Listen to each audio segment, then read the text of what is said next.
எந்த சூழ்நிலையிலும் அந்த காவல் மரணம், கஸ்டடி மரணம் ஏற்றுக்கொள்ள முடியாத ஒன்று. குறிப்பா அலுவலர்கள், அதுவும் காவல்துறை அலுவலர்கள் தங்களுக்கு அளிக்கப்பட்டிருக்கக்கூடிய அதிகாரம் இந்த நாட்டினுடைய குடிமக்களினுடைய உரிமையையும் நலனையும் பாதுகாப்பதற்கு என்று உணர வேண்டும். அந்த அடிப்படையில் தான் அவர்கள் தங்களுடைய நடவடிக்கையை மேற்கொள்ள வேண்டும். இன்றைக்கு திருப்புவனம் அந்த காவல் நிலையத்தில் அந்த அஜித்குமார் என்கின்ற அந்த இளைஞர் காவலர்களால் கஸ்டடியில் அடித்து கொல்லப்பட்ட அந்த துன்பியல் சம்பவம் பெரும் அதிர்ச்சியை அதிர்வலைகளை தமிழகத்தில் ஏற்படுத்தி இருக்கிறது. எனவே தமிழக முதல்வர் இதில் கூடுதல் கவனம் செலுத்த வேண்டும். காவல்துறையினருடைய அந்த அத்துமீறிய இந்த செயல்பாடுகள் மட்டுப்படுத்தப்பட வேண்டும். அதில் கவனம் செலுத்தவில்லை என்று சொன்னால் பெரிய இந்த ஆட்சிக்கு பெரிய அவப்பெயர் வந்துவிடும் என்பதை தமிழக முதல்வர் புரிந்து கொண்டு தனி கவனத்தை செலுத்த வேண்டும் என்று நான் கேட்டுக்கொள்கிறேன், விரும்புகிறேன்.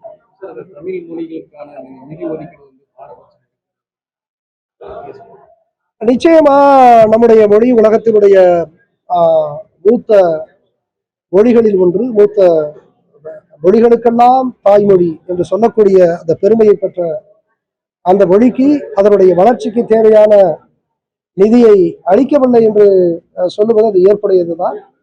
வடமொழிக்கு அளிக்கக்கூடிய அந்த நிதி ஆதாரம் அவ்வளவு உயர்வாக இருக்கிற பொழுது அது குறைந்தபட்சம் பாதி கூட இல்லாத நிலை, குறைந்தபட்சம் ஒரு 20-25% கூட இல்லாத அந்த நிலை ஏற்றுக்கொள்ள முடியாதது.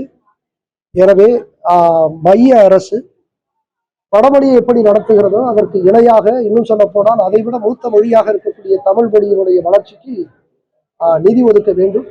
இல்லை என்று சொன்னால் பாரத பிரதமர், இந்திய நாட்டினுடைய பிரதமர் அவர் செல்லுகிற இடமெல்லாம் தமிழ் மொழியினுடைய உயர்வை பேசுகிறார் என்று சொல்லுகிறார்கள். அதற்கு உண்மையான பொருள் இந்த உலகத்தினுடைய மூத்த மொழியாக இருக்கக்கூடிய தமிழ் மொழியினுடைய வளர்ச்சிக்கு உரிய நிதியை அளிப்பதுதான்.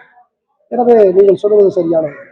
அரசியல் தேர்தல் சார்ந்த நடவடிக்கைகள் நான் ஏற்கனவே சொல்லி இருக்கிறேன், நம்ம தேர்தலை தாண்டி சிந்திப்பதுதான் இன்றைய தமிழகத்தினுடைய தேவை என்று நான் எண்ணுகிறேன்.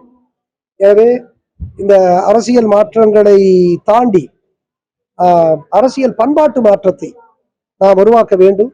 எனவே சமூகத்தில் மகத்தான விழிப்புணர்வை உருவாக்கினால்தான், விழிப்புணர்வு உள்ள ஒரு சமூகம்தான், விழிப்புணர்வு உள்ள அல்லது நேர்மையுள்ள ஒரு சமூகம்தான் நேர்மையான அரசியலை தீர்மானிக்க முடியும். எனவே இன்றைக்கு சமூகத்திலே இந்த பற்றாக்குறை இருக்கிறது, நேரிய சிந்தனையினுடைய பற்றாக்குறை இருக்கிறது. எனவே சமூகத்தில் மாற்றங்கள் வர வேண்டும். மாற்றம் வரக்கூடிய அந்த சமூகம்தான் ஒரு மாற்றமுள்ள ஒரு அரசியலை தீர்மானிக்கும். எனவே நாங்கள் தேர்தல் அரசியலை தாண்டித்தான் நாங்கள் சிந்திக்கிறோம். ஆனால் ஒரு கோட்பாடு இயக்கமாக, ஒரு கொள்கை இயக்கமாக, ஒரு மக்கள் இயக்கமாக நாங்கள் செயல்படுவோம். அந்த மகத்தான ஒரு இயக்கத்தை தமிழ் நிலத்திற்காக, தமிழ் குலத்திற்காக, இந்த மண்ணிற்காக நிச்சயமாக நாங்கள் உருவாக்குவோம். அது போன்ற அந்த கற்பனையான கேள்விகளுக்கெல்லாம் நான் தொடர்ந்து எப்படி பதில் சொல்வது? ஒவ்வொருவரும் தங்கள் கற்பனைக்கு ஏற்றவாறு அவர்கள் செய்திகளை வெளியிடுகிறார்கள்.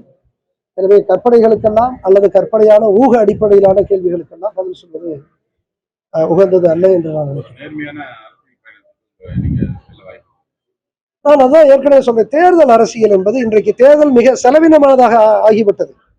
சம்பாதித்து வைத்திருப்பவர்கள் தான் தேர்தலை சந்திக்க முடியும் என்கின்ற நிலை இருக்கிறது. பெரிய அளவிற்கு பொது சொத்துக்களிலிருந்து பங்கெடுத்தவர்கள், எடுத்துக்கொண்டவர்கள் தான் தேர்தலை சந்திக்க முடியும் என்று ஒவ்வொரு தேர்தலை சந்திக்கக்கூடிய ஆளுங்கட்சியாக இருந்தாலும் எதிர்கட்சியாக இருந்தாலும் நம்முடைய இந்த தேர்தலை மிக செலவினம் மிகுந்ததாக ஆக்கிவிட்டார்கள். இவருடைய கை காசை போடுவதில், இவர்களுடைய பையிலிருந்து செலவழிப்பது இல்லை, அது பொது சொத்துக்களில் இருந்து எடுக்கிறார்கள். இந்த நாட்டினுடைய இயற்கை வளம் என்பது பொது சொத்து, அது மக்களுடைய சொத்து. கனிம வளம் என்பது பொது சொத்து.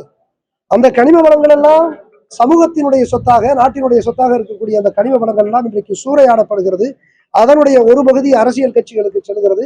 அவர்கள் இதிலே செலவழித்து வாக்குக்கு பணம் கொடுத்து இன்றைக்கு பெறக்கூடிய இந்த நிலையிலே இந்த தேர்தலை சந்திப்பது என்பது அவ்வளவு சிந்தைக்கு ஏற்றதாக இல்லை, அது சரியாக இல்லை. எனவே இதையெல்லாம் தேர்தலை தாண்டிய ஒரு பெரும் மக்கள், தமிழ் மக்களினுடைய விழிப்புணர்வை நோக்கி நாங்கள் பயணிக்க விரும்புகிறோம். நாம் பதில் சொல்ல முடியாது. அவங்க படிச்சவங்க, ஒரு பெரும் போட்டித் தேர்வுகளை எல்லாம் சந்திச்சுட்டு வெற்றி பெற்று வந்திருக்கிறாங்க. அவங்க சுதந்திரமா தன்முனைப்பா சுதந்திரமா செயல்படுவதற்கு சகல அதிகாரம் இருக்கு. நம்முடைய நாட்டில் நிர்வாகம், அதை போல சட்டமன்றங்கள், நாடாளுமன்றம், நீதிமன்றம் இவை தனித்தனியாக இயங்கக்கூடிய அளவிற்குத்தான் அதிகார அந்த வரம்பு, அந்த வரையறை இருக்கிறது. எனவே நிர்வாகத்தில் இருக்கக்கூடிய ஆட்சியர்கள் தங்களுடைய அந்த நிர்வாகத்தினுடைய சுதந்திரத்தை உணர்ந்து தங்களுடைய அதிகாரத்தை மக்களினுடைய நலனுக்காகவும் மக்களுடைய உரிமையை பாதுகாப்பதற்காக அவர்கள் செலவிட வேண்டும், அவர்கள் செயல்பட வேண்டும். அப்படி செய்யவில்லை என்று சொன்னால் அது ஏமாற்றத்தை தரக்கூடியதாகத்தான்.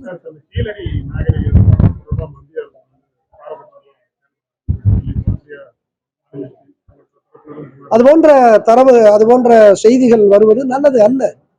நம்முடைய வரலாறு என்பது தொன்மையான வரலாறு. அதனுடைய மகத்தான வெளிப்பாடுதான் இன்றைக்கு கீழடியில் இன்றைக்கு கிடைக்கக்கூடிய அந்த வரலாற்று செல்வங்கள். அதை பாதுகாக்க வேண்டிய பொறுப்பு அரசுக்கு இருக்கிறது. வெளியிலே கொண்டு வர வேண்டிய பொறுப்பு அது மாநில அரசுக்கும் இருக்கிறது, அல்லது மைய அரசோ ஒன்றிய அரசுக்கும் இருக்கிறது. எனவே மாற்றாந்தாய் மனப்பாங்கோடு நடந்து கொண்டு தமிழர்களுடைய வரலாற்றை மறைக்கக்கூடிய எதையும் தமிழர்கள் ஏற்றுக்கொள்ள மாட்டார்கள். தமிழர்கள் ஏற்கனவே விழிப்புணர்வு உடையவர்கள். இன்னும் அவர்களை விழிப்புணர்வு உள்ளவர்களாக மாற்றக்கூடிய பெரும் பொறுப்பு படித்தவர்களாகிய நாம் எல்லோருக்கும் இருக்கிறது. எனவே இந்த மாற்றாந்தாய் மனப்பாங்கோடு நடக்கக்கூடிய அரசினுடைய செயல்பாடுகளை நாம் ஒரு காலம் ஏற்றுக்கொள்ள மாட்டோம். செய்திகளை உடனுக்குடன் தெரிந்து கொள்ள கீழ்கண்ட கேபிள் மற்றும் டிடிஹெச் நெட்வொர்க்குகளில் எம்நாடு செய்தி தொலைக்காட்சியை காணுங்கள். பாதகம் செய்பவரை கண்டால் நாம் பயம் கொள்ளலாகாது பாப்பா. மோதி மிதித்து விடு பாப்பா, அவர் முகத்தில் உமிழ்ந்து விடு பாப்பா. அண்மை செய்திகளை உடனுக்குடன் தெரிந்து கொள்ள இணைந்திருங்கள் எம்நாடு தொலைக்காட்சியுடன்.